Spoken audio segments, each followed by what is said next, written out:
দেশ এবং দেশবাসীর স্বার্থে no identity card no vote এই দাবি নিয়ে স্বৈরাচারী সিপিএম এর বিরুদ্ধে রাস্তায় নেমেছিলেন বাংলার তৎকালীন অগ্নিকন্যা আজকের মুখ্যমন্ত্রী মমতা বন্দ্যোপাধ্যায়।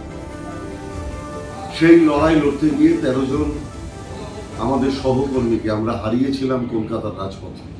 তাদের রক্তে রক্তাক্ত হয়েছিল কলকাতার রাজপথ, কিন্তু মমতা ব্যানার্জির নেতৃত্বে সেই গণতান্ত্রিক যুদ্ধে আমরা জয়ী হয়েছিলাম।